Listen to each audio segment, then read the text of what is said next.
नमस्कार, कविता स्वयंपाकघरमध्ये तुमचं मनापासून स्वागत आहे। आज आपण बनवणार आहोत मस्त कुरकुरीत अशी मक्याची भाजी। चला तर मग आपण त्या रेसिपीला सुरुवात करूया। आणि हो, तुम्ही जर कविता स्वयंपाकघरमध्ये नवीन असाल आणि सबस्क्राईब केलं नसेल तर सबस्क्राईब करायला विसरू नका। इकडे मी हे एक मका घेतलेला आहे, त्याच्यावरची साल वगैरे काढून घेतलेत। आता हे सुरीने ह्या पद्धतीने कापून घ्यायचं आहे। वरचे मक्याचे दाणे आहेत ते काढून घ्यायचे आहेत। हे बघा, आपण कांदा भजी बटाटा भजी बनवतोच, पण केव्हा तरी अशी मक्याची भाजी पण बनवायची। छान मस्त लागतात, टेस्टी।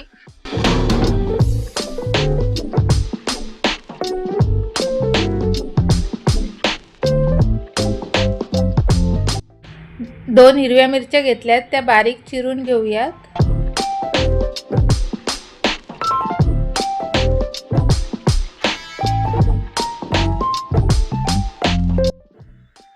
दोन ते तीन मी ओव्याची पानं घेतलेली आहेत, ती स्वच्छ धुवून बारीक चिरून घेतलेली आहेत। तुमच्या जवळ ओव्याची पानं वगैरे नसतील तर ओवा तुम्ही हातावर थोडासा क्रश करून तो टाकायचा आहे। एक भांडं घेतलेलं आहे, त्याच्यामध्ये आता हे मक्याचे दाणे, ओव्याची पानं आणि बारीक चिरून घेतलेली हिरवी मिरची ते टाकून घ्यायचे त्या भांड्यामध्ये।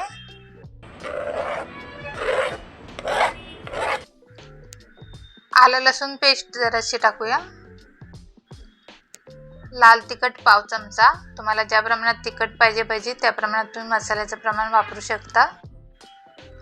हळद जराशी। एक कांदा मी उभा पातळ चिरून घेतलेला आहे, तो टाकूयात।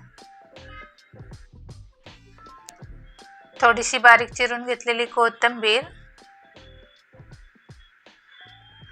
आणि मी कढीपत्त्याची पानं घेतलेली आहेत 5 ते 6, ती अशी बारीक करून हाताने टाकायची आहे।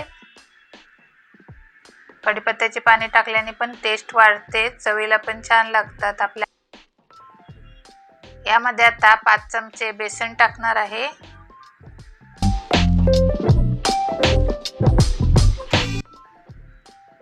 चवीपुरतं मीठ अर्धा चमचा।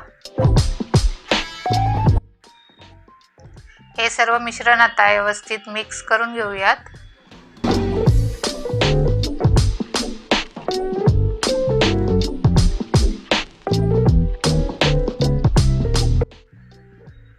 यामध्ये आता थोडं थोडं पाणी टाकून आपण जसं कांदा भजीचं मिश्रण बनवून घेतो तसंच बनवून घ्यायचं आहे।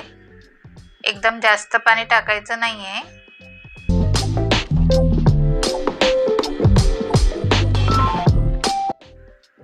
हे मिश्रण आता 5 मिनिटं ठेवून देऊ, कांदा आणि व्यवस्थित नरम होईल आणि मीठ पण लागलं जाईल। मक्याच्या मिश्रणाला 5 मिनिटं झालेली आहेत। आता त्याच्यामध्ये जरासाच चिमूटभर एकदम सोडा टाकून घेऊया, बेकिंग सोडा, आणि पुन्हा व्यवस्थित मिक्स करून घेऊ। मक्याची भाजी तळण्यासाठी इकडे मी मीडियम फ्लेमवरती कढईमध्ये तेल टाकून गरम करत ठेवलेलं तेल गरम झालेलं आहे। आता आपण भजी तळायला सोडूयात। कढईमध्ये जेवढी बसतील तेवढे तळायला सोडायचे आहेत।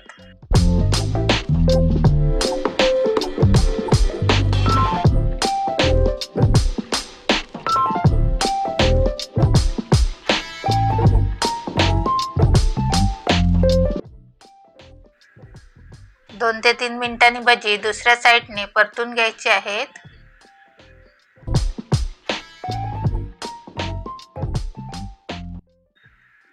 दुसऱ्या साईडने पण भजी मस्त अशी कुरकुरीत तळून घ्यायची आहेत।